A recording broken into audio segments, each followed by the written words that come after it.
پوچھتے ہیں کیا حضرات صحابہ کرام رضی اللہ عنہم اپنے مردہ جانور اور بچوں کو 2 رکعت نماز پڑھ کر زندہ کرا لیتے تھے؟ کیا اس طرح کا کوئی واقعہ کتب سیرت میں موجود ہے؟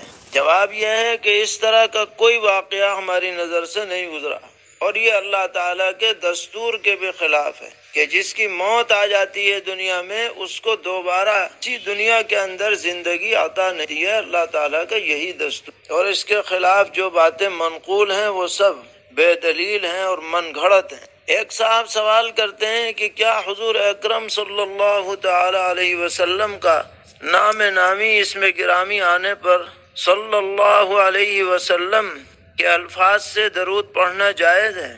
ایک شخص کہتا ہے کہ یہ جائز نہیں ہے، اس لیے کہ اس میں علیہ کی ضمیر کا مرجع نہیں ہے، جبکہ ضمیر کے لیے مرجع کا ہونا ضروری ہے۔ اس معترض کے جواب میں ایک مفتی صاحب نے فتویٰ دیا کہ یہ کہنا جائز ہے اور تواتر سے کہنا ثابت ہے اور مستحب ہے۔